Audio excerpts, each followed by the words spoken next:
This week, the ongoing pandemic crowns.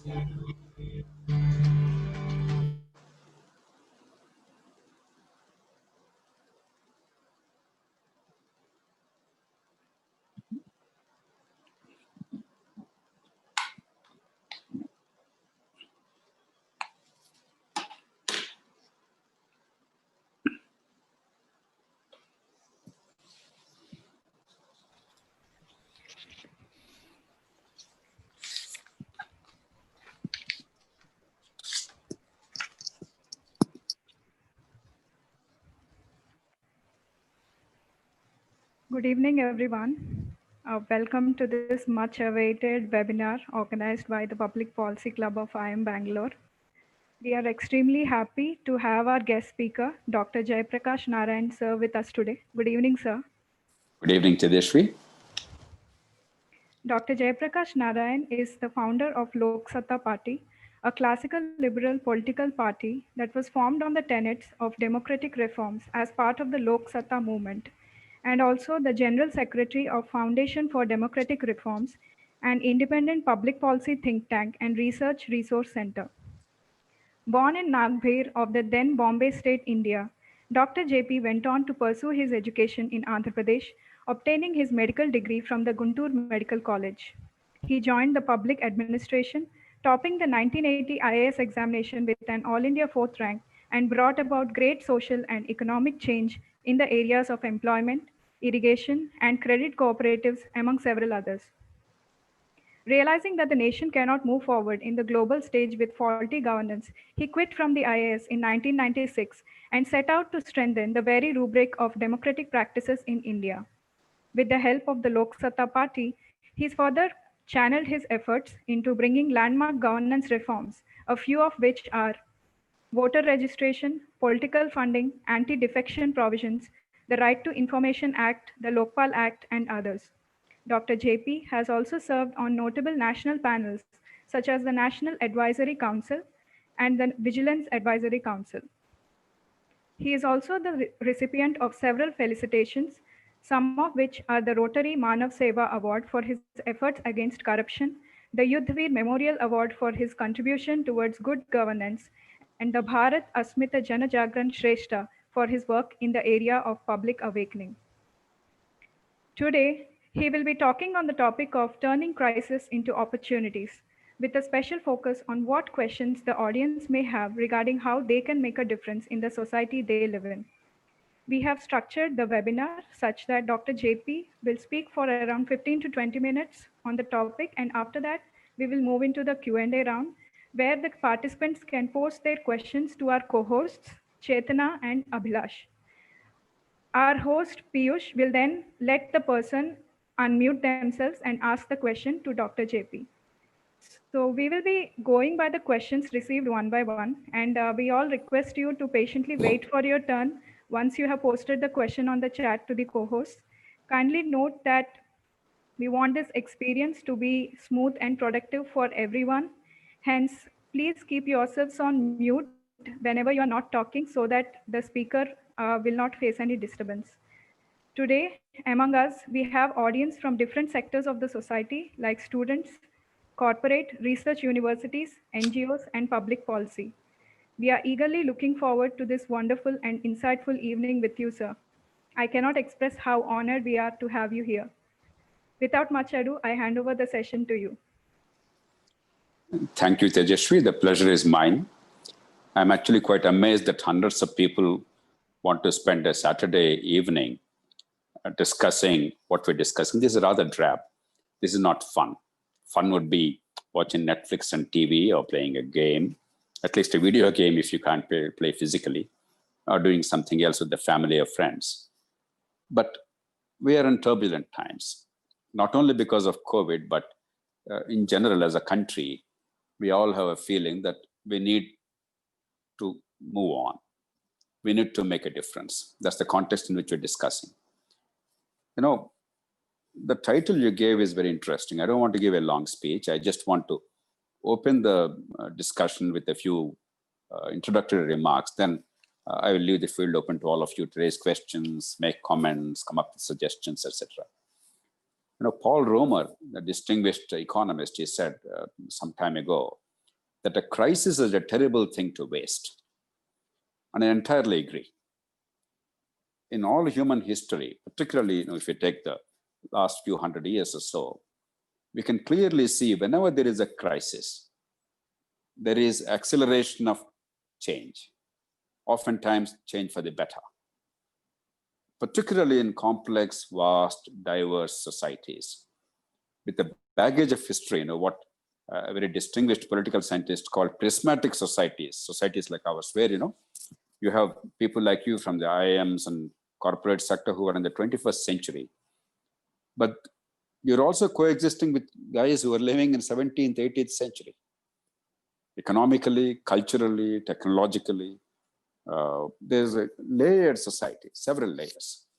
In such complex societies, it's very difficult to engineer change in a predictable manner with a plan, though that attempt has to be made all the time. Oftentimes, the context, a crisis, creates convergence of circumstances that forces the pace of change. First of all, I'll come up with 4 specific questions and briefly answer them, and then we'll move on to the discussion. Do we need change? No, after all change is not good. If everything is going well, why change at all? In the US, they have one saying, if it ain't broke, don't fix it. Just because there's a bee in your bonnet, don't keep on tinkering when something is working pretty well. Now, do we need change in this country? I think we all recognize the fact that we are sitting here on a Saturday afternoon discussing these very weighty issues shows that there is a yearning for change. Why? Because we recognize, at least in the public domain, we are not really getting what we have created the government for. The government is created for a purpose. It's not the king. It's not the boss of us. It's not the God. It's not omnipotent. It is an artificial construct put there in place with our money, empowered with our vote, with an explicit objective of fulfilling our needs. We are the center, not the government. And the collective needs, because individual needs, we'll take care of ourselves. Our society, our market, our families, we'll take care of them ourselves. And we'll help each other as human beings. But the collective needs that no individual can meet on her own, they have to be met by us as the collective. That's what the government is about. And therefore, I think it will be useful, though it is self-evident, but it's useful in a country like India where there's a lot of confusion about public discussion, to quickly look at what is the government supposed to be doing? What's the role of the state? I would very quickly list out telegraphically the 3-4 key areas. One is obviously the defense and currency. I don't want to go into that. But rule of law. Rule of law as public order, as justice, and as rule of law, equality before law, and nobody is above law. Without that, there is no right of the person that is honored. More important, there is no harmony in society to be able to go about our jobs, creating things and making life worthwhile and enjoying life. If there is lawlessness all around, life is worthless. The second broad area that government has to deliver, there cannot be any doubt about that, is the public goods, the infrastructure which only the state can build or state can create the framework for building. Electricity in the current context, blissfully communications is no longer a government problem. Earlier, government messed up in our country, but post 1991, that was liberalized, and no thanks to government, now happily technology and opportunity has taken care of itself. But electricity sector, transport, and the basic communities, water, solid waste management, sewerage, stormwater drainage, traffic management, a whole lot of other things, without the government either actually delivering or playing a proactive role in creating a framework, things cannot happen. Third, once the infrastructure and amenities are taken care of, quality education, particularly at school level, but even at higher education level, creating a framework. Not that the state has to deliver, but the state has to create a framework. Particularly, this is relevant in the modern context.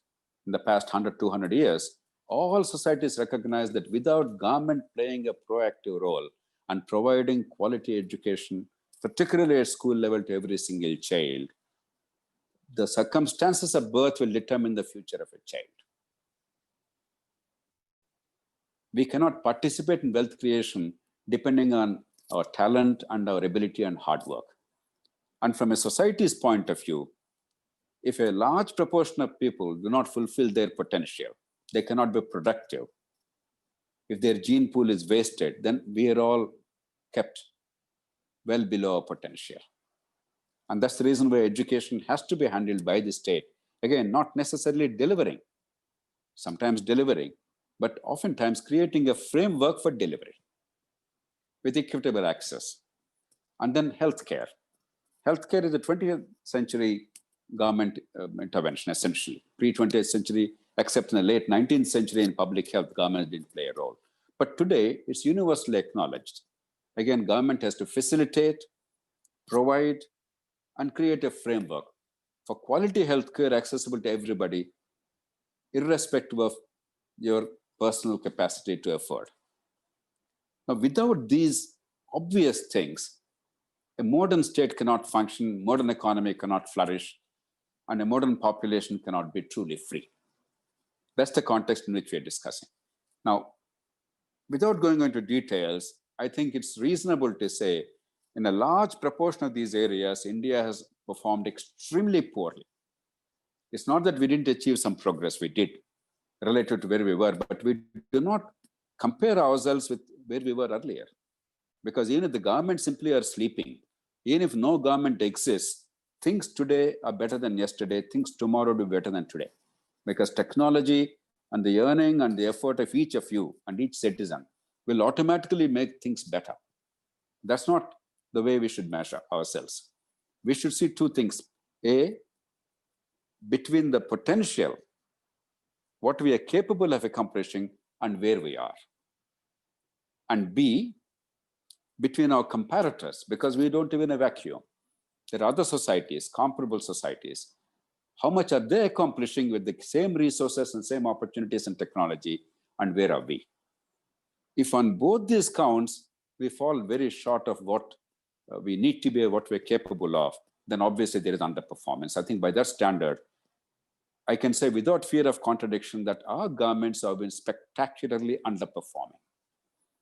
Therefore, I think we can very convincingly argue and conclude that we need change desperately. The second broad point, why a crisis? I'll just take you to a few decades back. Take our own freedom struggle. It was the social forces generated, some traditional forces, some modern forces, and to some extent economic forces, that fostered nationalism. Without that, there was no freedom struggle. But that was accelerated, the whole freedom struggle, by certain seminal events. For instance, the 1905 Russo-Japanese War, when Japan won against Russia, the mighty Russian Empire, European Empire, it was unsinkable. It shook the world. In many ways, that laid the foundations for Asian nationalism, Indian nationalism. The First World War and the post-World War situation, it's not an accident that 1919 and post-1919, a lot of things happened. And of course, the freedom itself was accelerated because of the Second World War. You can see a crisis really accelerated change. Post-independence, if we see the politically driven, not rather than socially driven, the circumstances, to some extent economically driven forces, they created change. There are four factors that actually are drivers of change. One is science and technology and knowledge. The second is the social and cultural forces. The third, the economic forces. The fourth, the political forces. What happens in crisis time is there's a convergence of all four. Take 1991. 1991 saw a crisis, largely a fiscal and economic crisis, and therefore a political crisis, because you could not separate the economic crisis from political crisis at that time, and therefore social strife. And once these three things came together, Science and technology also, if you notice the era of 90s, etc., computers, internet, communications revolution, 24-hour TV, lots of things were happening globally. There was a convergence. Though it was limited because we did not really fully take advantage of the opportunity.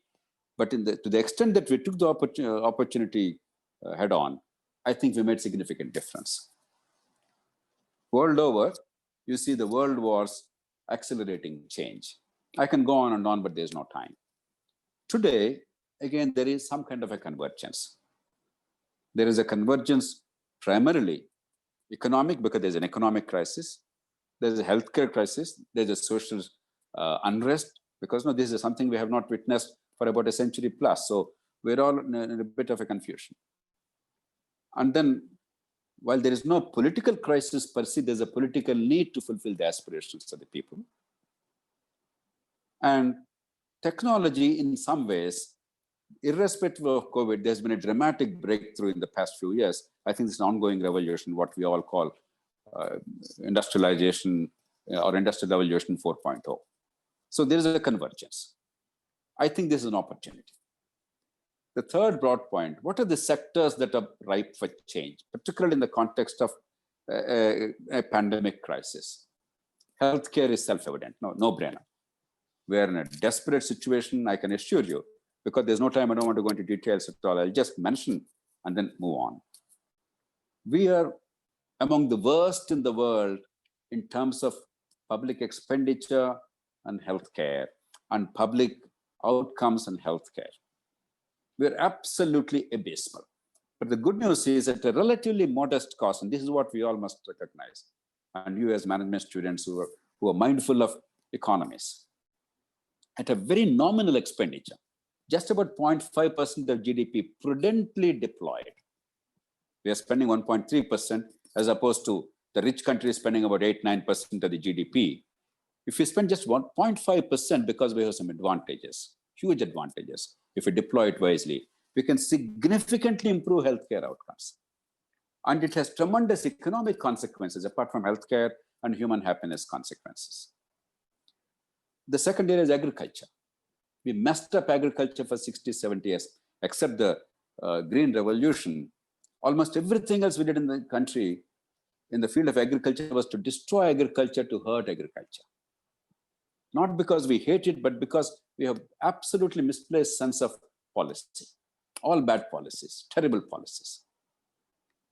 Some beginning is made now with the Essential Commodities Act being liberalized. And I actually wish it were repealed, but at least some beginning is made belatedly. But that's not enough. We have to really look at the supply chains in agriculture and compress the market chain between the producer and the consumer. That's the way forward. And then make sure that the agricultural industry, they come together. These are not two separate silos. And find global markets with the leveraging our strengths. We have 12% of the world's agricultural land with fertile soils, plentiful sunshine, and whatnot. And capital formation in agriculture in a big way. That requires a fundamental, a sea change in the way we look at agriculture. The third one is big cities. COVID crisis in India is essentially a big city crisis. Indian big cities are among the worst governed and least empowered. Autocratic China has cities and local governments far more empowered than our cities, far more efficient in delivery than our cities. Our city governments are a sham. Even if we can't transform the local governments all over the country, the city governments at least, the big cities, if we begin to transform, because they are the fulcrums of growth, they are the hubs of economy and job creation, we can see significant change economically and politically, both. Because we all know the political crisis in India, the money power, the vote buying, the freebies, the divisions in society fostered for the sake of the vote. We have to move forward and create some kind of a clear link in the minds of people between the vote that you give and the consequences to your life in a direct and personal way. That can only happen locally. Another area for change is manufacturing. Now that the world is worried about alternative supply chains, because you can't depend on China forever for everything, from a surgical mask to a ventilator, it's absurd. Now there's an opportunity. We bungled for the past 25, 30 years We didn't leverage our strengths and opportunities. At least now, aggressively, we must pursue it. Education. Recently, decent education policies come about after a long time. At least it addressed the challenges honestly, intellectually. But now we have to make things actually happen. It's not enough to have a sound policy document, though it's a good start. And I can go on and on. Rule of law, service delivery, restructuring welfare system, because we are in a fiscal crisis. We have to take care of our poor and yet make it economically viable and pro-growth oriented. So it requires a lot of design and a lot of innovation. Finally, what can you and I do? What can bright young people like you in the field of management and in the field of leadership in various fields in today, what can we do? First of all change is about leveraging. The reason why technology and management are so important is that we are not superhuman beings like in those fantasy films, the Marvel films or Superman or Mr. America or Iron Man. That's all fantasy. In real life, we all have the same physical strength. What we do is we leverage the principle of levers. With the limited strength and energies, we achieve unlimited deeds because we know how to leverage our strengths. And that's what good management is about. That's what good technology is about. Therefore, what we need to do is acquire knowledge, the skill, the understanding, the depth, without knowing what you want to do and why you want to do, without the logic and the evidence, without a clear set of solutions which are broadly acceptable and sensible, based on good practices and good evidence. Our talk is meaningless. A lot of Indians, well-meaning Indians, have a lot of bombast and very, very emotional. Jai Bharat Mata, Tiranga, EU. But all this is nice, but it's no good. It's no substitute to wisdom. It's no substitute to real depth. That's what true education is about. Then understand the power of the context. Big change happens with the context. Not everything happens the way you want it to happen. You must seize the moment. There's some things that happen very quickly in a certain context, some things are very hard. And that's where the wisdom, the understanding, the depth. And we must network, become a pressure group. And some of you, when you have an opportunity to influence the key decision makers, use that strength. Don't get bogged down by partisan considerations. It doesn't matter which party, which caste, which region, which language. All these are silly stuff. This is tribalism. At the end of the day, there are fundamental goals. Everybody has something to contribute. And we must examine issues without any kind of distortion in the prism.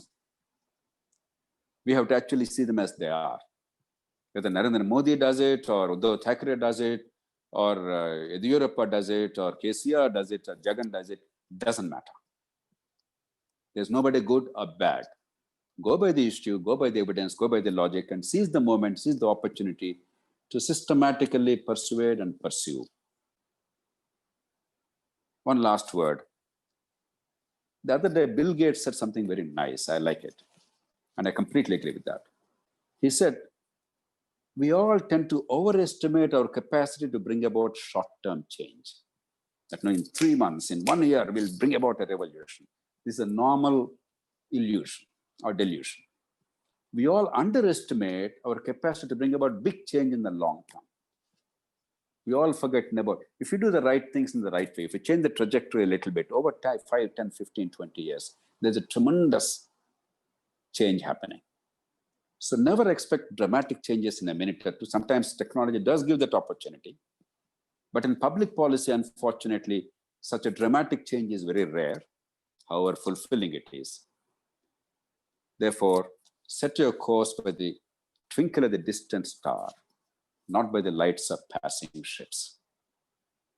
And in these days of quarterly balance sheets, I know this sounds like crazy advice, but in the long term, I assure you, that's the only thing that's enduring and that's fulfilling. I wish you all the very best. Let's open it up for questions and interaction. Sure, sir. Thank you very much. I think you have set the context very well for the webinar. So as we have discussed, we'll keep it as interactive as possible. So we are going to open the chat for the audience to start posting their questions. Please note that you can post your questions to the co-hosts, Chetana and Abhilash. Meanwhile, we have a couple of questions that we have received from the registered participants. We can start with one or two of them, sir, if you don't mind. And as and when Please we do. receive the questions, we can go with them. Please do. Sure, sir. Sir, as you have spoken, the kind of power that people like us have due to the privilege of education. So we have a question from some of our registered participants. How an MBA student can get into public policy sectors and avenues? It's a good question, Tejasvi. No, happily, compared to 25, 30 years ago, I think the field is much more hospitable today, much more welcoming. Not as welcoming as it should. Across the world, for instance, much better. You go to some of the more advanced countries, if you simply are a serious student or a researcher in a university or in a think tank, automatically you can leverage the opportunity and you can influence public policy. It should. In India, we still don't have that situation, but it's better than what it was. One, you can join the small but growing group of think tanks and civil society organizations. Not all, but the focused ones which actually are looking at change in sectors, specific sectors. Now, education, for instance, has some fantastic civil society organizations doing a very good job. I wish I could say that in every sector you have many organizations. There are not too many, but the number is growing. And once the brain power and the innovation and dynamism, people like you, if they're all added, I think there'll be great attraction. And the governments also, at least in some sectors, are showing a welcome inclination to utilize the talent of these civil society organizations. And they're actually entering into MOUs with some of these organizations in select sectors at the state level and bring about change. And you must remember, change is at the state level primarily. We all talk about India and think about India, but India in a broader sense is an illusion. Ultimately, the real things of governance and policy and things that matter, shaping lives of people, they happen in states and local governments. While there is in India, where we have to have a broad national framework and outlook, the real work is local. So don't forget that when you engage.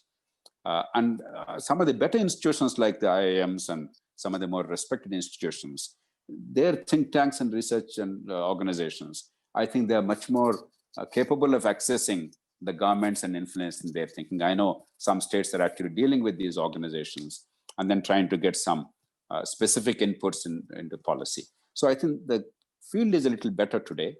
I would like to see in the next 15, 20 years in a structured manner, a mechanism by which the bright ones among you who devoted a significant amount of time in a particular sector in public policy development or gained experience at the field level, you become the civil servants through parallel recruitment without having to go through an examination one day and become a permanent career civil servant.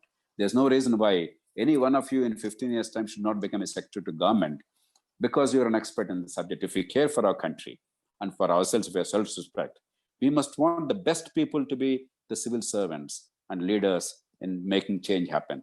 Unfortunately, we still have the traditional notions of civil service. I have been working very hard. Among other things, I was a member of the Administrative Reforms Commission. I fought very hard to open up civil services and allow bright young people to enter anytime they like and then serve a tenure to make change possible and go if they wish. I think that is another important thing we must fight for to make this kind of association much more easy. Sure, sir. I think we have one question, Piyush.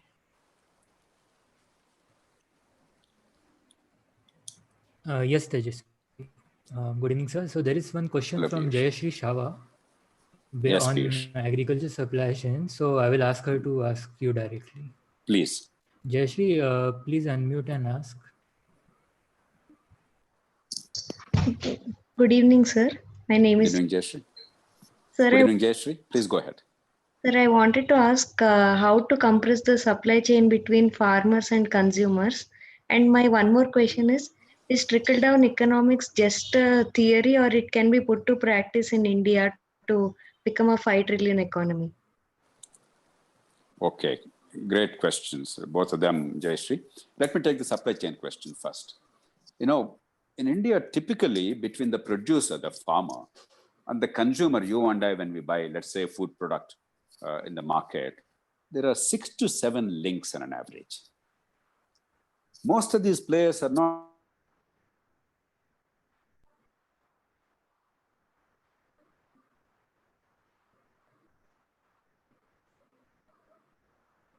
are they making out a comfortable livelihood. It's a very precarious livelihood, low income. Nor is the farmer getting something of value, nor is society and the consumer getting something of value. It's a lose-lose-lose proposition. That's the context in which we're discussing this. Now, typically, when I go for a walk in, let's say, Hyderabad city in KBR Park, unfortunately, the governments very foolishly have shut down these parks for the past 6 months. I don't understand.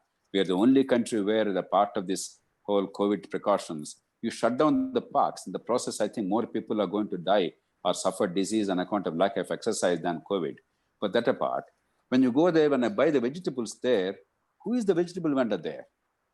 The poor lady is a desperately poor, low-income person. She would have started at home some 20 kilometers away in the morning at about 4:35 or maybe 4:30. She would have taken an auto or something after buying the some 30 kgs of vegetables in a market or fruits in the market there. And then she would have spent all that money. She would take all the risk. She had to pay a hafta to a policeman in most cases.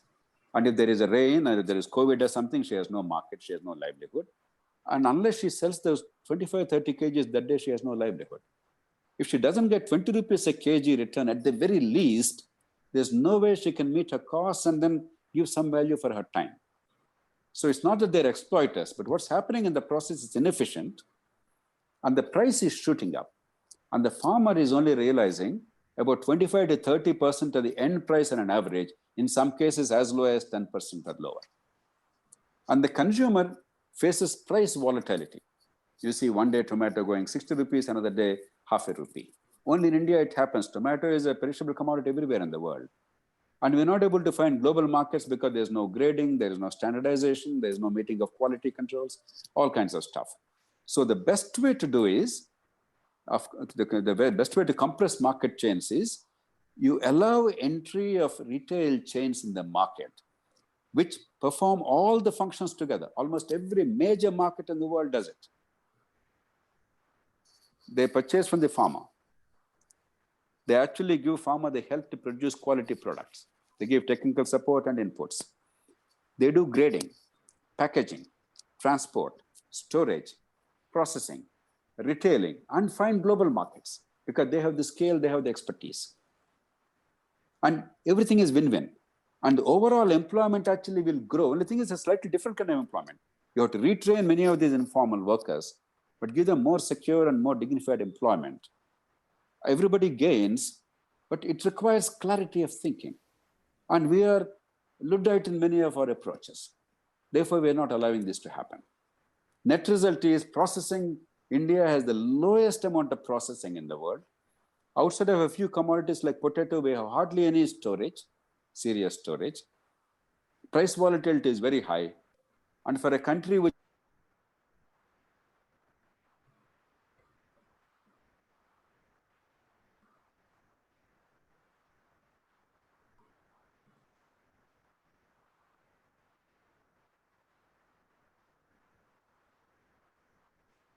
very efficiently.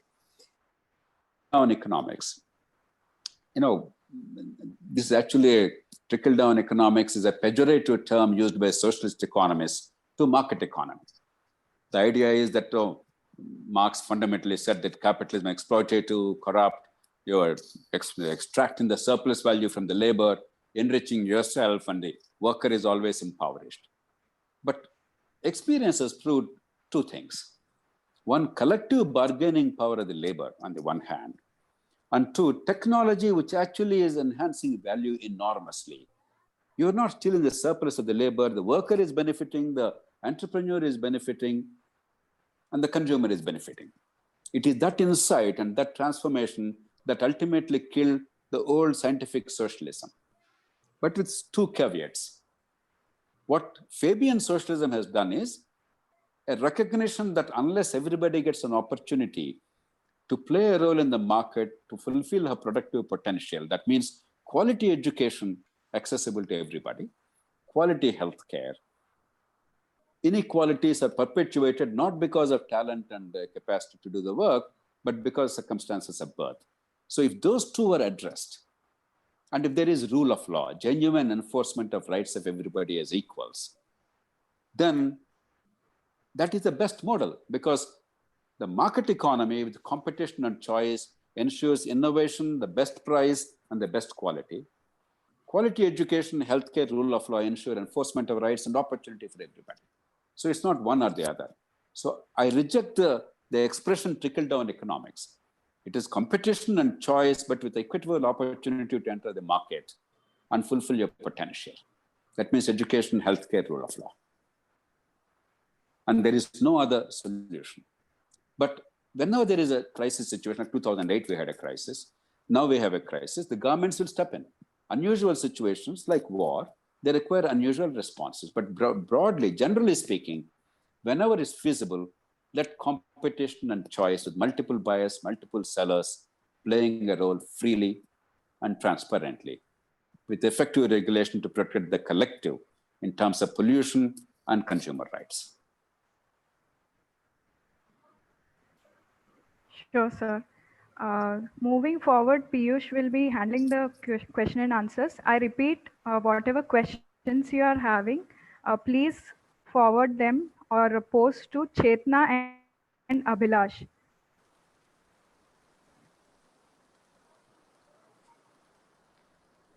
Okay, Piyush, I'm all yours.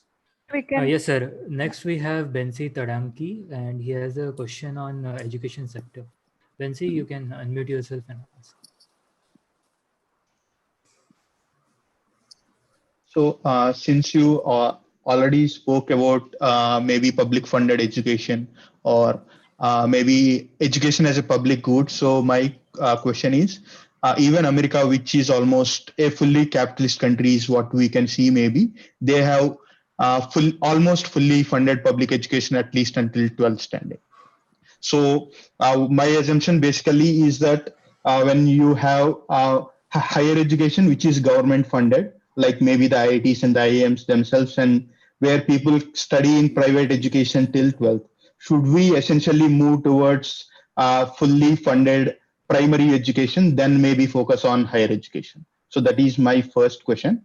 The second question is maybe a slightly different one from the context. So earlier, maybe in your think tanks and all, so one things which came up was the need for proportional representation as a true democratic reform than the first past the post which is there. Maybe if you can share any insights on that, that would also be great. Thank you, Benz. About funding of education.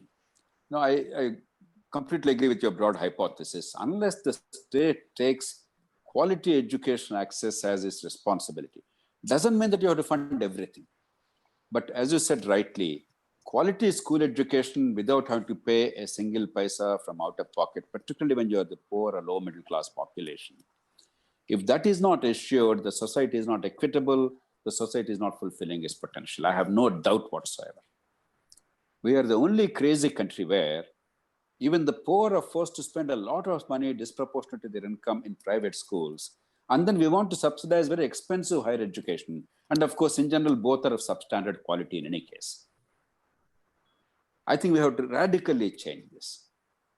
No, you cannot now, that ship has sailed, good or bad. Private sector has grown in education and healthcare because of the government's colossal failure for 70 years. You can't now change it overnight. So the best way to go forward is A, what the current education policy has done, focus on quality education and outcomes rather than the inputs and the length of the classroom, the breadth of the classroom, and 100 other regulatory features. But ensure that no matter where the kid goes, the fund follows the child.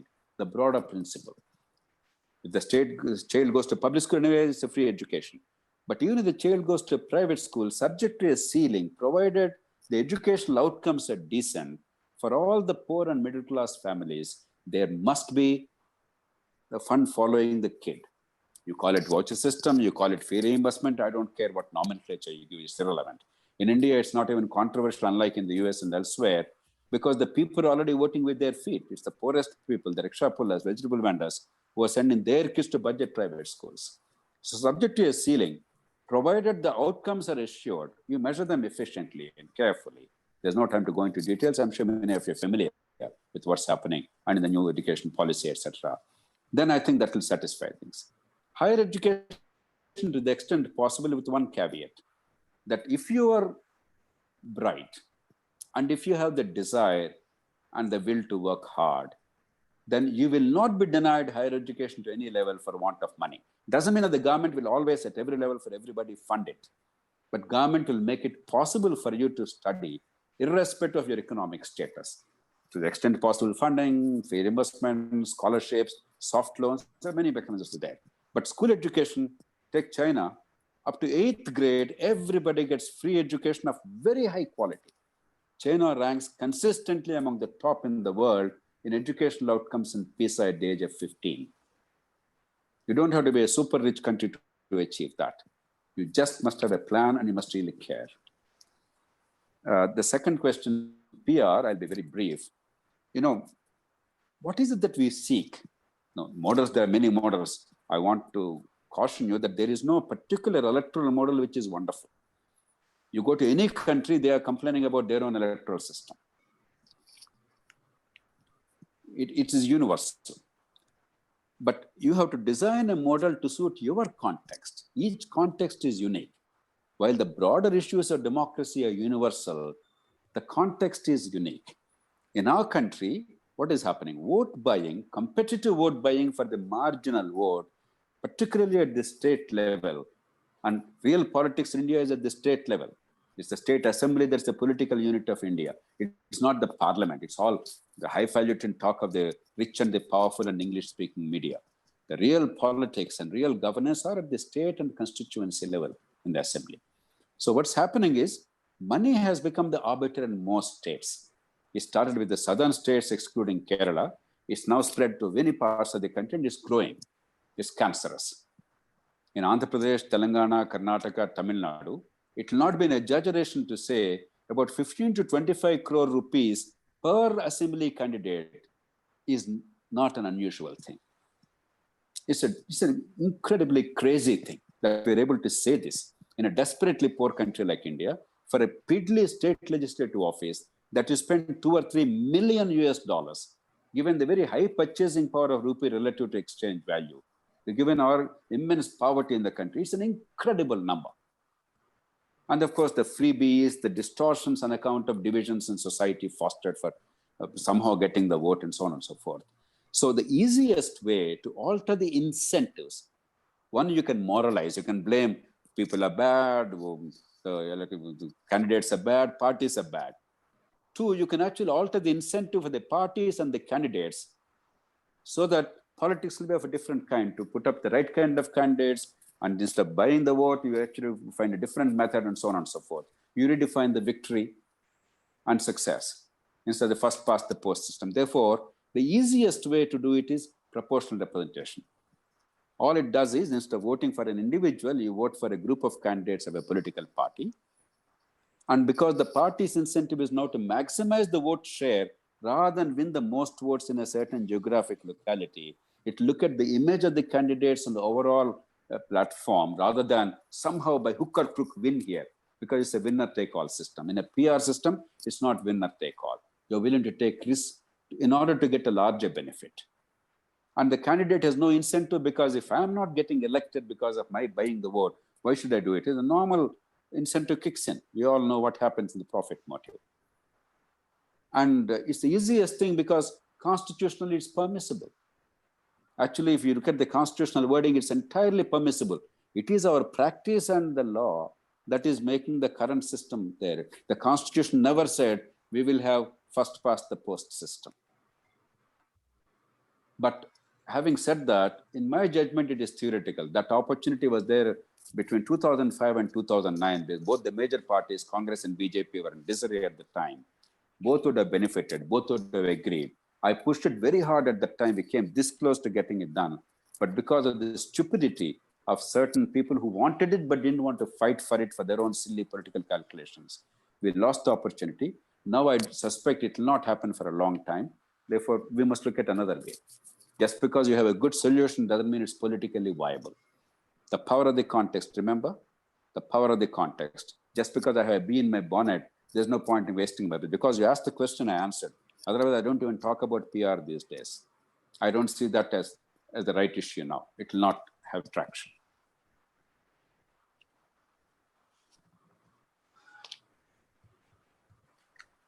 Piyush? Yes, sir. Bensi, anything else you want to ask? No, nothing. Let Thank somebody you. else. Thank you, sir. Yeah. Okay. So next we have Vaishnav. He wanted to ask about big city development. Yes. Vaishnav, you may ask your question. Good evening, sir. So my Good evening, question, Vaishnav. my Yeah. question was about when we talked about how cities are empowering, employment, how that's generating employment. So are we getting the concept of urbanization wrong when we are not, developing other cities in a state? Let's say we only have Hyderabad in Telangana, or Visakhapatnam or Vijayawada in Andhra Pradesh. So why are we not bringing up other locations as cities so that they increase employment and give value to the economy? It's a great question, Vaishnav. I grew up in a village. So it's very dear to me, that there must be robust development across the board and so on and so forth. Therefore, the best model is, I actually hinted at that when I talked about agricultural supply chains. You bring rural and urban economy together, agriculture and industry services together by compressing the market chain, creating local processing and other agro-related industrialization, and build small towns. This is the key. Honestly, while I grew up in a village, I don't see about 1 million Indian rural habitats ever prospering. It just will not happen. I know many people will be angry with me because in our romantic notion, we have the idea of little village republics. That's over. That's not possible, not in the modern world. No country, not even the United States or China, can afford to build first-rate infrastructure in 1 million habitats. It simply cannot happen. And unless there are economies of scale and the convergence of intelligence and cluster effect, economy will simply not grow beyond a point. Therefore, you require urbanization, but mostly in situ urbanization, not distant migration, eking out a precarious livelihood. That is the reason why there were such migrant laborers, very small, low-skilled people, and the kind of pain they had to endure in the COVID crisis we have seen. It's a shame. Anybody who has any decency and humanity must sit and ponder that we are doing this to our fellow countrymen and women for no fault of theirs. They simply wanted to work for a living. They didn't want to beg, borrow, or steal. They wanted to live with dignity. They wanted to provide value to us and make a life for themselves. And for that, we treated them like dirt. So in situ urbanization, that means identify, you cannot plan it. Ultimately, there are natural forces. Organically, urbanization will take place. But you can anticipate which are the areas which are likely to have more urban potential because of geographic and other circumstances. And then build some infrastructure and encourage and create amenities for the people, education, healthcare, 24-hour power supply, water, and so on and so forth. Natural migration will take place over the next 10, 15 years. It will be close to the village, and therefore agriculture, you can go take care of that and come here, and 10 kilometers away, you can live there. That is the way forward. Having said that, whether we like it or not, big cities are still going to be important world over, because there's something called cluster effect. What is wrong with our big city growth is you're forcing the poorest with low level of skills to migrate to distant big cities. That is wrong. But people such as you, there is no way a small town can absorb you. Once you have a talent of a certain level, or skills of a certain kind, you have to be productive only in big aggregations. And it's not an accident that certain industries grow in certain areas, Detroit automobile sector, and of course the Bay Area of California, all the new technologies, New York City and London financial sector, something else somewhere. No, it's not an accident. There is a reason why these things are happening. Economists understand that very well. If you see the demand pattern and growth pattern world over, big cities are the fulcrums. Therefore, they will continue to grow, not because of the way they're growing today. They must grow in a different way, the higher level of skills, different tertiary sector, and so on and so forth, of a high quality, that will be necessary. Let them grow. Create first-rate amenities, let them become global hubs for investment and talent to migrate. But you have to really create the small towns as the real hubs for migration and local economic growth and employment. It's not one or the other. Okay, thank you, sir, and thank you, Vaishna. Next, we have Amar. He has a question about government and environment. Amar, please ask your question. Yes, Amar. Amar, you need to unmute. Yeah. Yes. So actually, I wanted to understand that like environmental sustainability is one of the key area. You have mentioned many, but it is also one of the key area where it needs to do a lot, especially when we have people affecting and it is creating negative impact. So how do you see which is happening in the present time, that government is kind of diluting a lot of environmental safeguard legislations? Do you see or do you have any comment on that? It's a great question, Amar. I fully understand where you come from. You know, if you read Harari, for instance, now, I think it's Harari, I liked it because he made one telling point. Once the agrarian revolution started 10,000 years ago, mankind is trapped into a cycle from which there is no escape. Food surplus, therefore population growth, therefore the need to produce more and more, and therefore ecological degradation, and then healthcare problems because of the convergence of large numbers of people. Now, one led to the other.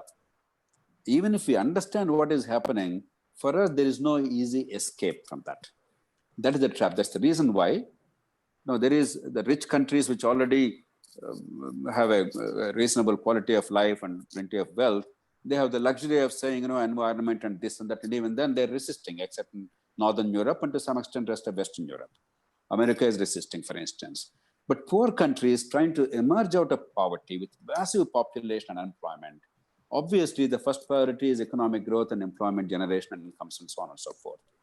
Happily, now I think it's not the political will, it's not the big speeches, but technology is offering a solution. Even 15 years ago, you and I would not have really believed. You were a school kid at the time, I'm sure, but people like me would not have believed that solar power and other renewable sources of energy are actually viable. The technology existed for 30, 40, 50 years, nothing new, but totally unviable, frightfully expensive. Today, in front of our very eyes, a fundamental change is taking place.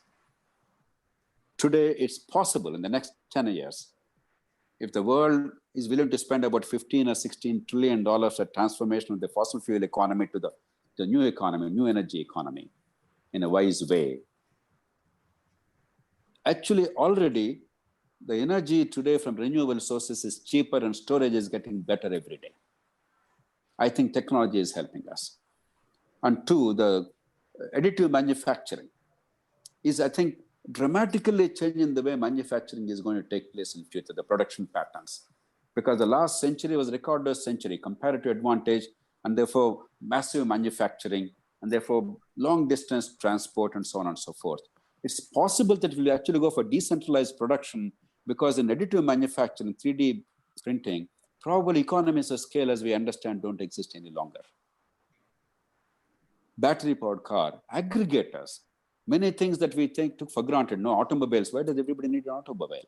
I think we are going to soon enter an age when, except for prestige purpose, there's no need for an automobile at all. It's foolish to have an automobile when aggregators can actually work, public transport with aggregators.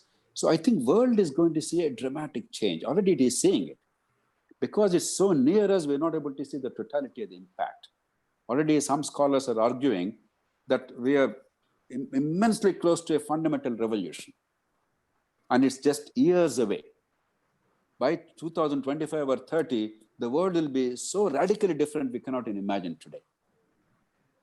I think if economists and policymakers understand the forces of technology and history and intelligently merge job creation, economic growth, and ecological preservation, and I think now, for the first time in at least modern history, we have an opportunity to fuse all these three. I think there is a way out. I'm optimistic.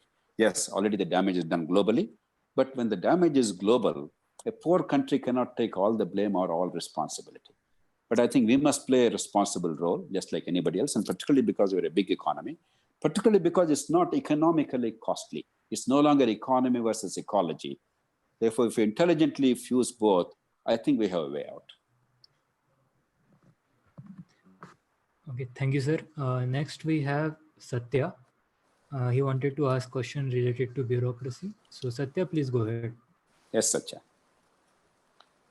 Hello, sir. Hello. Good to see you. Actually, I worked with you in FDR before joining IIM Bangalore. Great, Satya. Yeah, so recently I came across Satya Nadella's statement that civil service is one exam where people clear one exam and then they stop learning at all. So is it Satya is absolutely right. He is maybe because of personal experience, he came from a civil servant's family. His father, of course, was a distinguished civil servant, but the tribe has all the equations. So there are three fundamental things that are wrong with the civil services. Recruitment is fabulous. I'm sure you can design a better system of recruitment. That's not a problem. But on the whole, it is efficient, it is time-bound, and it is non-partisan, which is a miracle in a country like India. And it is free from corruption, at least the union government civil services. But there are three fundamental problems. A, there is no incentive to excel, because you have a lifelong tenure no matter how you perform once you enter. It's like the caste system. Caste system, birth gives you all privileges. Here, the point of entry gives you all privileges. Nothing, it doesn't matter what you do subsequently. B, no specialization. By gift of the gap, by some general common sense, without any skills or depth or insights or experience in a sector, you can pretend to be a master of the universe, knowing pretty little. Impossible to manage a modern economy like that. It's an insult to 1.4 billion population. 3, monopoly. You have a monopoly of all the key positions. There's no competition at all. Now you give these 3 attributes to any group of managers, any organization, any big corporate body, not only government, anywhere in the world, that A, your performance does not matter, your rise is assured and your longevity is assured. B, you have no competition. C, you don't have to learn anything new or specialize, and you can be a master of everything or pretend to be a master of everything. Within a few years, that organization will go moribund, it will go broke. All these 3 must be addressed. You have to force people to specialize, choose specialization within a few years, and then stick to that for life. You have to guarantee that every 10 years or so, every 5 or 10 years, like in the armed forces, there is a very rigorous screening. And if you're not measuring up to the next level, no ODM attached. Thank you. Here is a golden handshake. Take your pension, go home, do something else in life, and see a competition. The brightest in the country from any sector, private, public, civil society, and academia. They must be able to join government for a tenure if they feel inclined to do so when they have expertise in that area.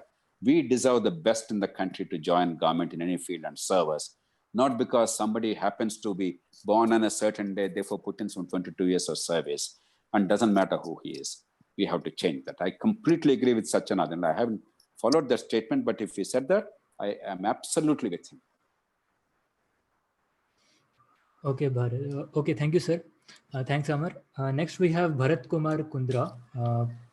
Please, Bharat, unmute and ask your question.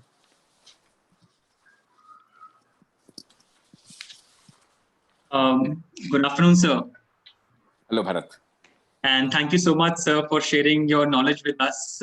It's a fantastic opportunity for all of us to learn from your immense experience. Thank you so much, sir. Thank you so much. Sir, my question is a bit it's broad level. I mean, maybe you can help us focus this. So given the situation that COVID has created, a lot of our existing systems, it's like we know that now they've become redundant, or certain systems got into a pause mode, like MSME sector and all the other systems. So how can we use this opportunity and to reset some of our existing policies? And sir, if you could just elaborate a little bit on what are those policies and systems that can be reset and should be reset, and how to use this opportunity. I briefly listed, Bharat, some of the key areas which require a reset and which are ready. Now, we have enough of cumulative wisdom and learning lessons from the past, and there's enough evidence, and there are best practices to guide us within the country and abroad. But you talked about MSME, for instance, or the broader economic decision-making areas and employment. Let's touch upon one or two issues. Now, on the one hand, as we discussed earlier in a different context, the world is going through a fundamental change, Industrial Revolution 4.0. For the first time, there is fusion of the physical, the whole engineering technology stuff that for the past 200-300 years, mankind has perfected. The digital, for the past 70-80 years, what we perfected. And the biological, the molecular biology and the nanotechnologies and the genomes, all kinds of things which are radically revolutionizing the whole healthcare field and many other sectors in the world. These three are fusing. That is the essential feature of the Industrial Revolution 4.0. But our economic policy making, particularly in countries like India, perhaps in many countries, but particularly in countries like India, is completely oblivious of that. At an intellectual level, occasionally we pay lip sympathy to that, but we are not mindful of what's happening. Our education, even by the last decade or last generation standards, is substandard in India, let alone looking into the world of 2050, what kind of world we have. People say that 70% of the jobs your generation are going to do have not yet been created in the world. This is a totally uncharted world. Never was there in history such a rapid change across the board in the whole world, not in one sector, not in one geography. This is a spectacular moment in human history, in all recorded history. I think our political policy, political evolution, social evolution in many respects, and policy evolution, administrative evolution are completely out of sync with the tremendous technological revolution taking place. So maybe COVID gives us an opportunity to just sit and take stock that there is a rupture. It's not business as usual. It's not created by COVID, but COVID gives us an opportunity to introspect, to reflect, and therefore create education, skill promotion, infrastructure, and job creation for the future to meet the challenges of the world of the future. The second one, much more sad for India. Even today, 93% of our workforce is in the unorganized sector. Most of them illiterate or semi-illiterate, with the bare hands for low wages, mostly unsatisfying or dehumanizing work. Now, COVID has disrupted that. For instance, take the domestic workers. India is the only country where with the 20,000 or 25,000 rupees monthly salary, you can afford a cook or a maid, servant maid at home. If you with a 40, 50,000 rupees salary, you can afford a chauffeur. There is no other country outside of South Asia, at least, where it's possible to have domestic servants like this. Now, they are eking out a precarious livelihood. Some income is there. Even a 8,000 rupees income is better than nothing when you are in desperate poverty. But what happened in case of COVID, most of them lost their jobs because the fears of the transmission of disease. And the families, for the first time in India, have learned to do things for themselves. We are all so spoiled that we never cooked for ourselves, never cleaned our homes, and so on and so forth, our bathrooms. Now we've begun to do that, partly because we want to prevent future infections, partly because we've learned the art of managing on our own. I suspect a large number of these people are going to lose their jobs. Those jobs are not going to come back. Apart from MSME, as you mentioned, where once there's a rupture in the market, once you lost the market share, it's very difficult for a large number of them to survive. Some of them will survive, but as high as 80%, but definitely up to 40% will simply wind up. That's in the semi-organized or organized sector, but unorganized sector is much more so. I think now is the opportunity actually to completely, radically relook at it. How do you reskill them? Not look at something very fancy, but very quickly reskill. Some reasonable level of skills, for some half-decent employment, not 50,000 rupees a month, but even 10, 12,000 rupees is a decent employment in Indian context, but assured employment with dignity, with security, with some other things like healthcare and the cash thrown in and so on and so forth. Take, for instance, a company called Brandix in Achyutapuram near Vizag. It produces garments of a certain kind. Victoria's Secret is a company with which they have an association, they have a link, and they employ 20,000 female workers. Every single woman who wants to be employed in about hundreds of villages in the neighborhood, about 50, 70, 100 kilometers radius, is employed. There's not one person who is denied employment. Now, the tragedy of India is, for a country which has so much of mass unemployment, you have only one such company. And Sri Lankans actually started that. It's not even Indians. Now, if we had any sense, we should have had one in every district. We all know China is way above us economically in terms of value addition, employment, prosperity, per capita income, technology, whatever. China produces and sells globally $175 billion worth of garments. India, 17 billion, 1/10. Pre-COVID numbers, the numbers may change now, but that gives you the kind of opportunity we've been missing. So at the high end and at the low end, we have to radically restructure. We cannot go on indulging in sloganeering and pretending everything is okay. Everything has not been okay before COVID. At least COVID gives us a pause. It forces us to think. If even now we don't want to wake up, then I think there'll be a very slow, painful process for this country. We've been going through it for a long time. Our people deserve something better. Thank you, sir, for that. Next, we have Siddhartha Chepuri. Siddharth, please ask your question. Thank you, Piyush. Good evening, sir. Hello, Siddharth. How are you doing, sir? It's been a long time seeing you. Good, Siddharth. Thank you. Go on. Thank you, sir. So I have two questions for you, sir. Firstly, regarding the education sector. Sir, if you see comparatively with the urban students, right at the current pandemic that we are going through, comparatively with the urban students, our rural students and the tribal students are at the serious disadvantage when coming to the learning. So how do you think is the way forward for them? How can we fix this issue? This is my first question. So second question, I mean, this is regarding your work and your personality, because I've been following you since my childhood, probably after my 8th or 9th class. And I have also campaigned for you in 2014 out of my interest. So I feel it is of a national service. So, I mean, what is your source of inspiration, sir? So what runs on your mind? You work with many other institutions, fraternity of various sectors. So what exactly runs in your mind? Can you please help us with? Thank you so much, sir. Thank you, Siddharth. Educational disparities. There are obviously two kinds of disparities. One is because of the limited exposure, because the economy in rural areas is declining over the years for the reasons we discussed briefly earlier, and we all understand. Because there's a flight of talent. Unlike in the olden days, anybody with ambition and ability has to leave a village today to survive. Therefore, there's no leadership left apart from no economies of scale and apart from no resources, and the agricultural share in the economic cake is plummeting, etc., etc. The talent is fleeing. Leadership is fleeing.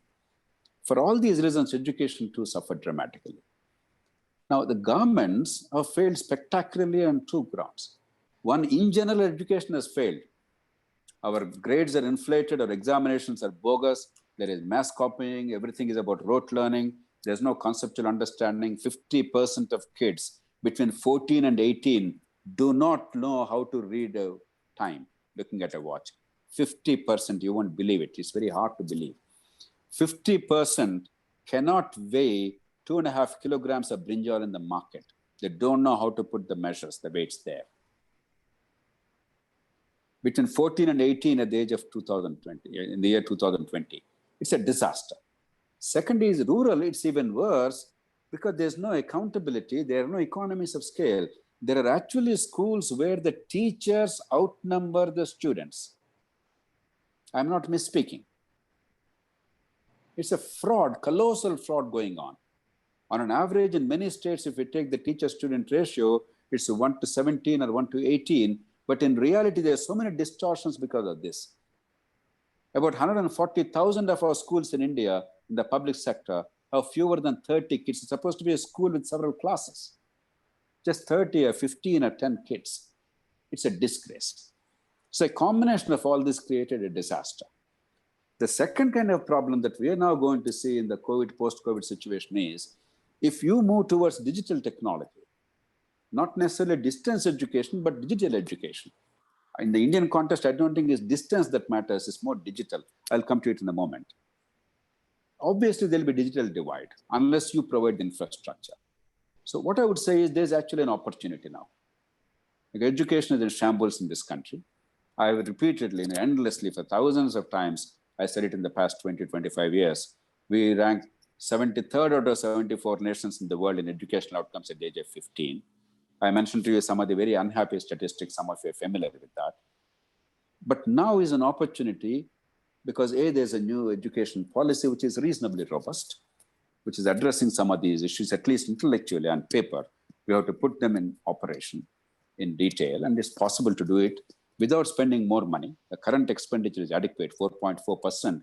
If it's properly deployed, it's adequate. We'll think of more money later. Andhra Pradesh and Telangana are spending about 85 to 90,000 rupees per child per year in school education, in public schools. So more money is welcome, but more money is not needed.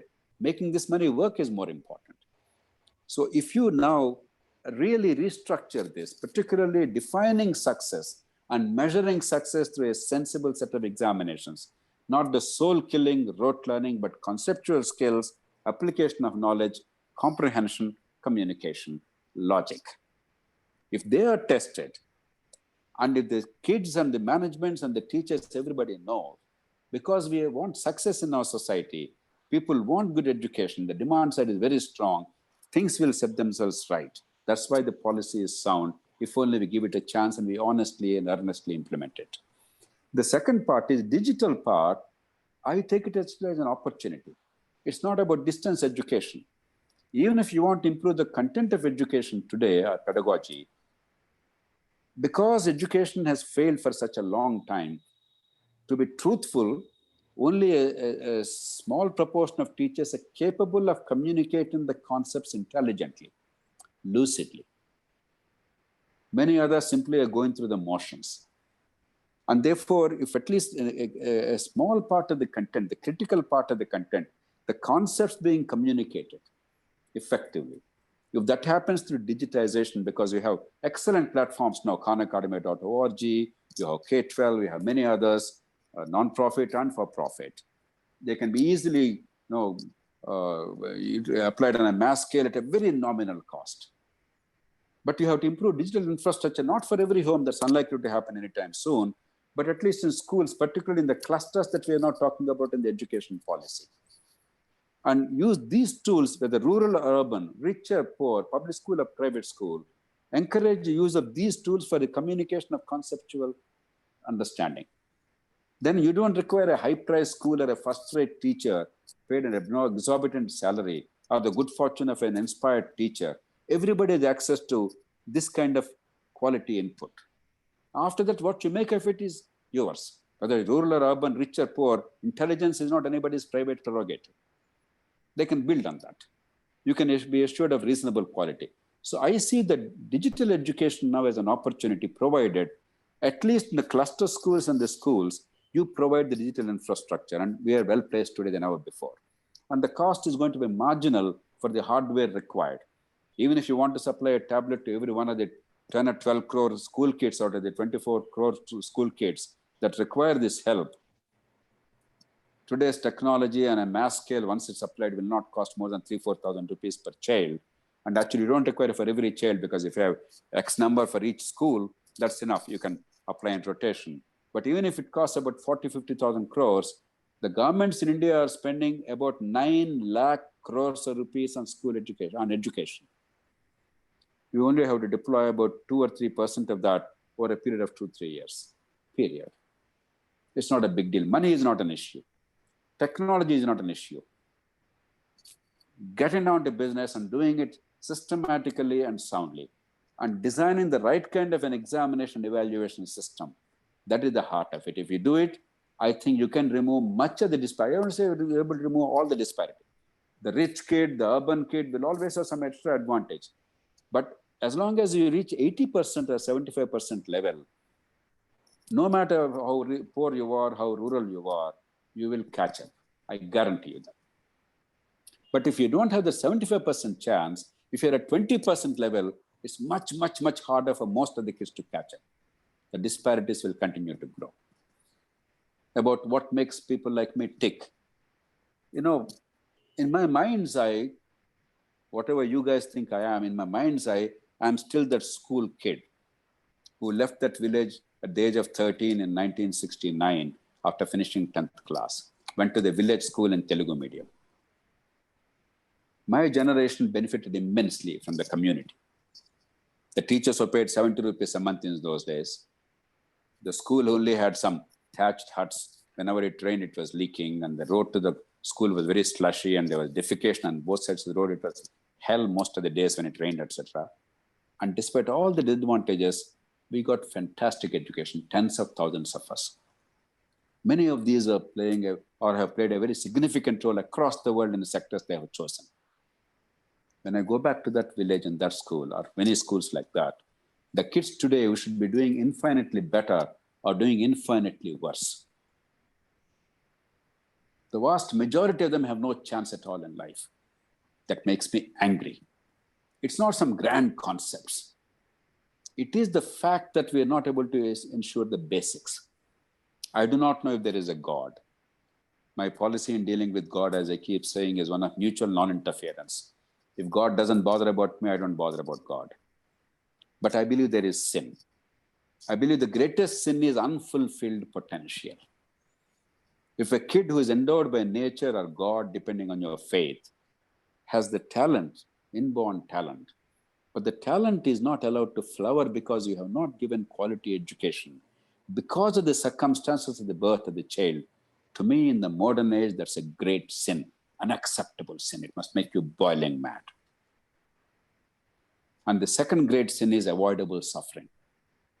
That even today, 2,000 children a day die, preventable deaths because of diarrheas, because of simple infections, which could be prevented or treated because of lack of basic health care, is a disgrace. We're also worried about the 60,000 deaths that have happened in this country in the past 6 months on account of COVID, and we should worry. But you realize in the same period, we lost 4 lakh children below 5 years of age alone. Not all deaths, I'm talking about children below 5 years of age. Most of them are preventable deaths. To pretend that COVID is a crisis and ignore that 2,000 deaths a day is an insult to human intelligence. It's a disgrace to our humanity. If that doesn't make you boil with rage and say, I'll do whatever it takes to change that, I don't know what else is life about. So it's these simple things. I see myself in that kid out there. Those kids deserve a chance that my generation had. If anything, today's technology and resources give us better opportunity. We must give them much better chance. We are not giving them that. We are pretending, we are play acting. And we can do it so easily with very few resources with the current technology, if only we have the wisdom and the will. And that keeps me going. It doesn't require some grand changes. It doesn't matter who is the prime minister, who is the chief minister, who is the MLA, who is the MP, who is the district magistrate. These are inconsequential. We give too much importance to that. What matters is what happens to you and me, these kids in their lives. Thank you, sir. Thank you for giving your motivation tool. So next we have a question from Chirag. So we are at 7:21. This will be, we will take few more questions. So next, Chirag, please ask your question. 6:21, I think. Go on. Yeah, good evening, sir. Thank you so much. So my question is more related to the career in politics. So right now we all be working in corporate post MBA. So I wanted to know, basically there are two questions, both relatable. So the first question is that what should be the ideal way to get into politics? Should we join a political party after working corporate, or should we start our own political party?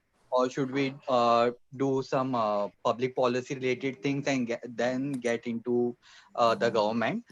And the second question is, there is a negative stigma that is always associated with politics.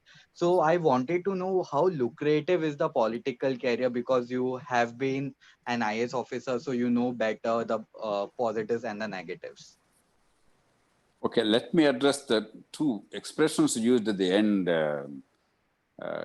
to start with, and then I'll come to the basic question. You talked about the stigma. Ignore the stigma first. It's hypocritical for us to worship politicians, to show exaggerated deference to politicians, and then to revile them at the same time. Politics is about reconciling our limited resources with unlimited wants. It's about utilizing the budget money, our tax money, for our collective good. It's about making sound policies. It's about the decisions made by the collective impacting our lives. How can that be anything but noble? Therefore, if some people pretend it's ignoble, then no, they don't understand anything. Yes, it's practiced badly, but it has to be practiced well. There's no substitute to that. As Plato said long ago, if you ignore politics, then you'll be condemned to live under bad government. That's all. That's what we are condemned in this country. So that you can ignore. You don't worry about that. But the word lucrative disturbs me. If anybody looks for something lucrative in public service, either a politician or a civil servant, that's a dangerous thing. Lucre means money. It's not that. It's about fulfilling an important responsibility in terms of the value added to human life or the quality of life. It may not always be rewarded financially. In a market world, we often tend to see the value of everything in terms of how much money you get and what's the salary you get or what's the profit you get. That's a good indicator in most cases. But there are a lot of areas where, sadly, world over, not only in India, you cannot measure by the money. Yet the rewards are measured by other means, the public esteem, the sense of satisfaction, the difference you made to people's lives and the legacy in history, and so on and so forth. Therefore, the question lucrative does not arise. How fulfilling, how satisfying, how much of value you're adding. There are people who add zero value or actually add net negative value in corporate sector, make billions of profits. They're a menace. Just because they made money doesn't make them better. There are, of course, people who make billions who add immense value, who made human lives radically different. So while money is an important measure, it's not the sole measure. Sometimes it's the wrong measure. Don't be confused about the words. Use of words must be very careful in these matters. Let's come to the basic question. You know, I wish I could tell you, come join politics. That's not true. That's a lie. First, we must understand the meaning of politics. If you mean by politics, joining a political party and contesting elections and winning office, then I say the chances are bleak in general. Either it's not possible because you have to spend tons and tons of money and there's no space available to truly talented and public-spirited people. And if you actually do it the wrong way that's happening today in the country, vote buying and distributing, offering freebies at the cost of the larger public good, the long-term public good, or dividing society and caste, region, religion, then you are a part of the problem. Why the hell do I want you to be there? How do I care? Whether you are there or somebody else is there, it's irrelevant. So that space is simply not there. So what do we do? One, think of politics as small p. Redefine politics. Politics is about the public domain, the decisions, the solving problems, how to use the public money, how to solve the real problems that affect our community. Think locally, think globally, but act locally. Two, as you said, think tanks and many organizations, you can make an impact in a variety of ways.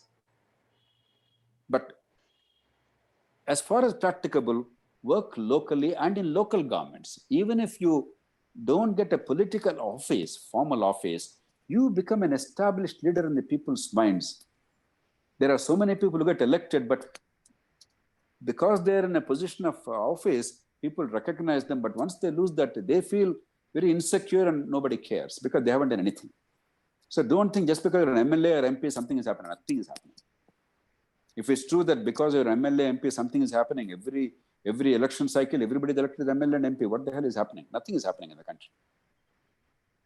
So don't confuse between personal aggrandizement with real change or real improvement. Your leadership will be secure in the public mind and you will be able to make a contribution irrespective of political office. If you engage yourself with the community constructively on a long-term basis, you'll be respected. And third, fight for reform of the parties and local governments, because that's where you can play a role.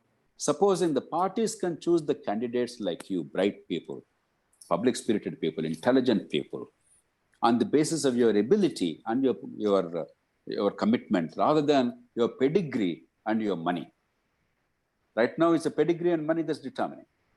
Supposing in a country with predominantly young people, the members of the party decide who are the candidates. And they decide, all right, Bharat is the best candidate, all right, Siddharth is the best candidate, or you are the best candidate. Then you have space automatically. Second, local governments. Why is it in Delhi there is space now opened up? I don't care which party it is. Forget the political, we are too worried about this party, that party. But it's a fact that some new politics, there's some space there. They're trying to make a difference there without having to spend money to buy the vote. Broadly, we all agree with that. And focusing on the key issues. You may disagree with some of the things done, you may think of better policy, but the approach is right. The emphasis is right. Why? Because Delhi is the only empowered local government in India by a historical freak. We call them a cabinet and a chief minister, but Arvind Kejriwal is India's most empowered mayor. Less empowered than any mayor of a major city in the world, but more empowered than any mayor in India. So people understood the link between the vote and the consequences to their lives in the local context. Whereas in Bengaluru, Hyderabad, Chennai, Mumbai, people don't see that at all. It's irrelevant. Once in local governments, that link is established in people's minds, real change through people like you is possible. You can actually play a political role with small p and big P both. So fight for, that's why when I'm using your COVID crisis as an opportunity to push for big city reform, it's not merely governance and economic management, which is important. It's also quietly pushing for political transformation of the cities to start with. So think smartly and think truthfully. Don't think of politics as going and contesting elections, becoming an MLA. There are 5,000 MLAs. The world is not changing because of them. Their families are changing, maybe. It's a cause of celebration for their families, not for the country. So rethink politics, given India's crisis.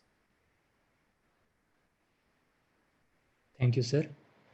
And next, we have our last question from Manikanta Pani on direct benefit transfer during COVID. Manikanta, please ask your question. Good evening, sir. Sir, I would like to ask two questions. The first thing is about the multi-capital system, like what is happening in Andhra Pradesh right now. So do you think it is useful, and is capital a guarantee of the development? And the second one is many opposition parties are vouching for the direct cash benefit transfer in these times of crisis. So what is your take on that? Thank you, sir. Thank you, Manikanta. The AP thing, unnecessarily an issue is complicated.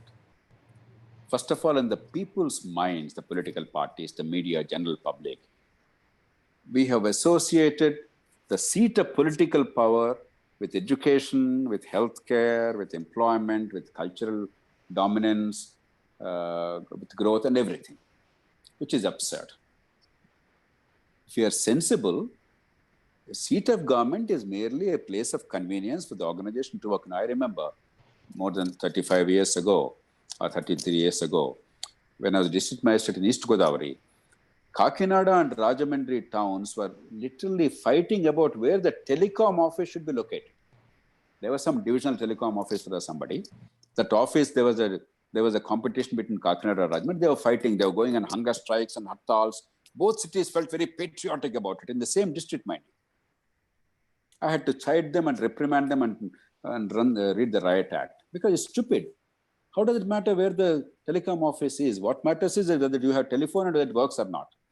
Those days, hardly anybody had telephone. Only 7 million people had telephones. And when you had telephone, it didn't work. If it worked, it cost you the moon. How does it matter where the office is? Somehow, in our popular imagination, the place where the emperor is located is what is desirable. It's a very feudal and silly notion. That apart, and therefore, the capital must be a matter of convenience. Geographically convenient to everybody and culturally acceptable and politically acceptable rather than anything else. You should not worry too much about that.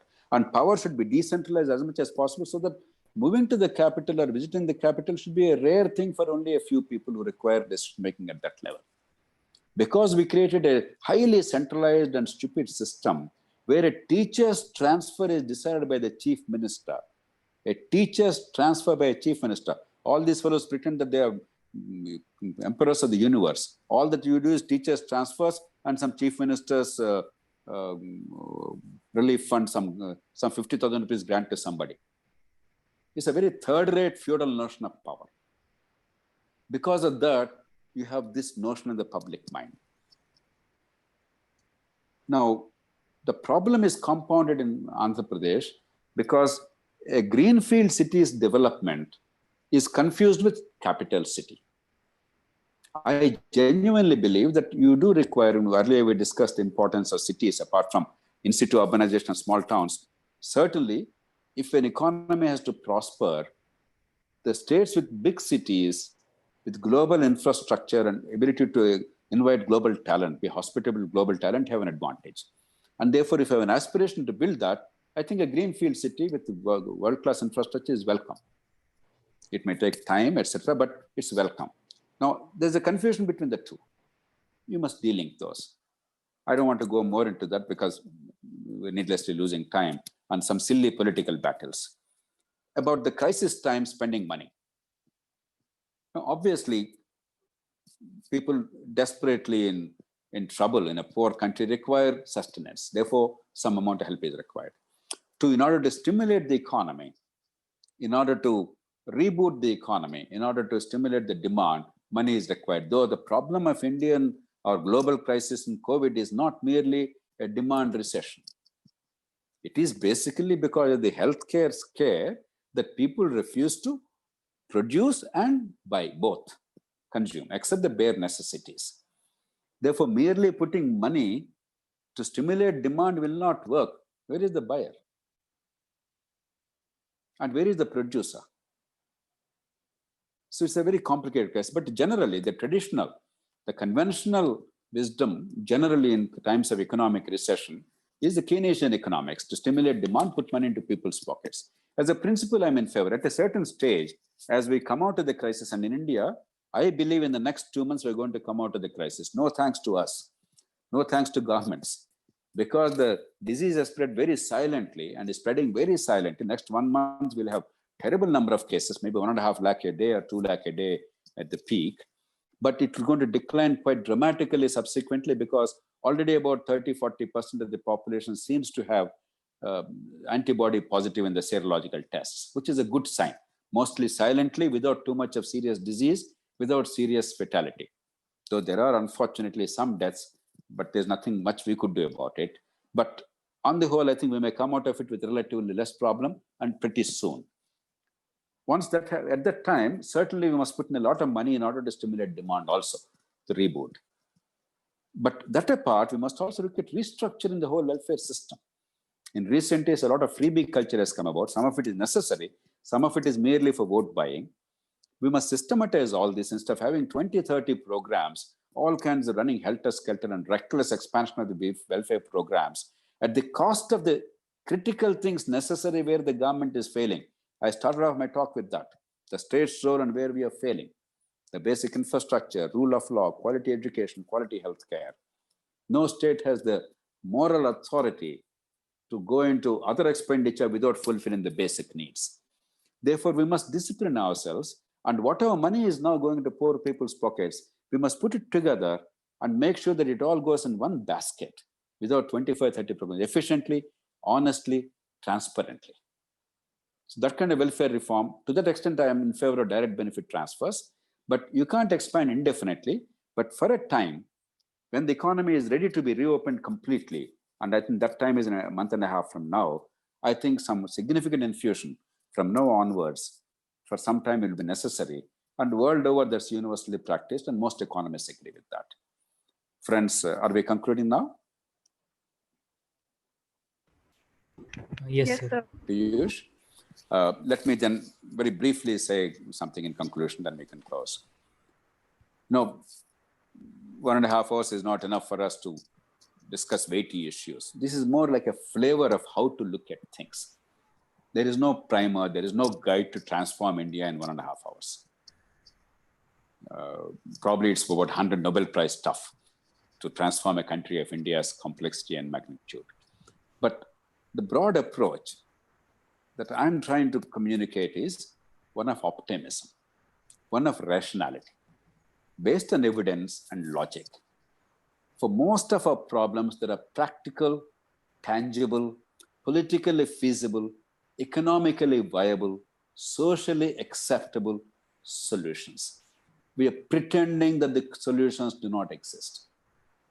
Your role as managers and problem solvers is A, understand the solutions, innovate and improve on the solutions, and hammer that time and again until the last person and the policy maker and decision maker, until they have to pay attention.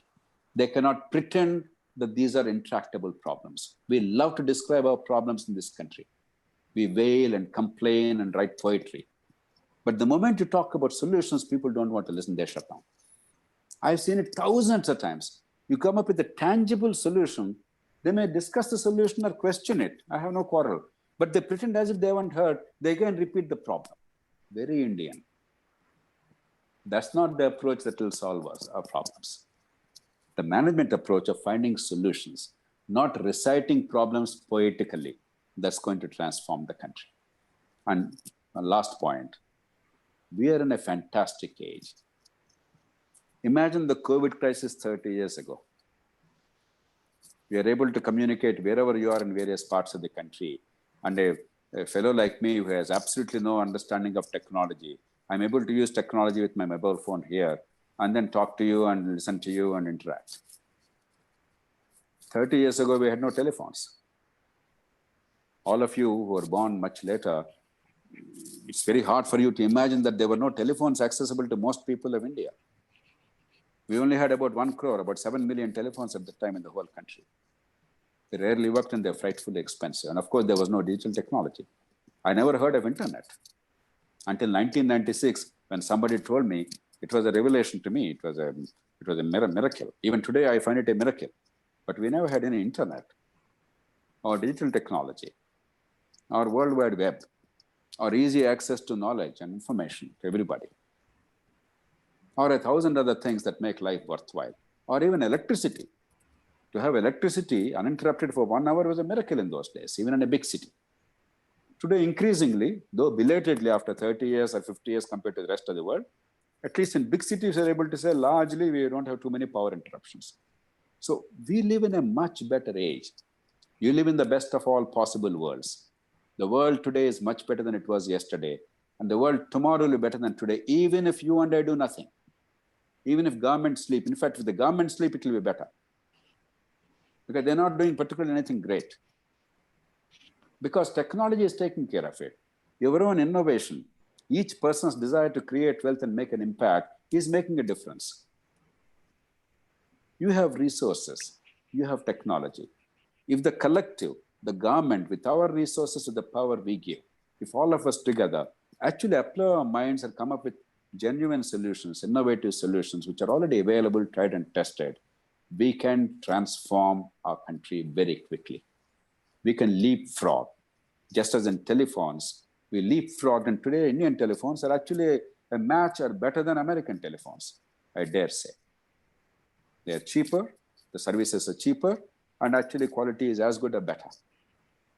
Not because we are superior, but sometimes when technology is progressing very rapidly, being late is not always a disadvantage. You can catch up. So there's no reason to worry about the past. The past is past. You can build a future. China has shown the way. You may or may not like China. This is a separate issue. But you cannot but admire China, the spirit of that country, how they transformed themselves in 3 decades. They didn't do anything miraculous. They did something practical, systematic, sustained. We can do it. We must do it. So be optimistic. Don't be too pessimistic and don't have the weight of the world on your shoulders. Have a sense of optimism. Have a good life. Have a sense of humor. Enjoy life. There's nothing to be apologetic about. You have dreams. You have to fulfill them. But your individual dreams and the collective good go together. One is not at the cost of the other. That's the only sustainable thing. That's the only worthwhile thing. That's the only fulfilling thing. Individual dreams and public good. I'm sure your generation will radically transform this country and globe itself, mankind itself. There is enormous need for immense talent and innovation world over. Let the sky be the limit of your ambition. Let the imagination be the limit of your accomplishment. I wish you all the very best. Good luck to you. Thank you so much, sir. I think within a span of 1.5 hours, we were able to move across different topics, and also I know that there are a lot of questions that are still unasked. I am really sorry for all those participants, but we tried to keep the questions as and when they have been posted, and due to the lack of time, so we are not able to take any more questions. So, sir, thank you so much. It was really very worthwhile, especially as you have mentioned, for all our people who have come up and sat here on a Saturday and listened to you for some time. I would like to offer my vote of thanks. I offer our sincere gratitude to the guest of the evening, first of all, Dr. Jaiprakash Narayan, sir, for his valuable time, his secretary, Mr. Moglaya, for coordinating with us, the IT team of IIM Bangalore for helping us with the infrastructure, the audience who turned out in large numbers and who were patient and who were really interactive in this session, and finally the PPC team, Public Policy Club of IIM Bangalore, for putting all this together end to end. Thank you so much, everyone. Hope we could stir your minds through this insightful webinar and initiate more discussion and action rather than just discussion in the sphere of public policy. Thank you so much. Thank you. Have a good weekend and goodbye. Thank you, sir. Thank you, sir. Thank you, sir. Good luck. Bye-bye. Thank you, sir. Bye, sir. I'm sorry for the lack of time. I know time is a constraint, but if you prolong it also, I have no problem, but people will be a little exhausted. We can have again if you feel like it. If the people want it, some other time we can meet, okay? Sure, you can have more sir. focused discussion on some issues. Right. Sure, sir. Thank you so much. Thank you. Bye. Thank you, sir.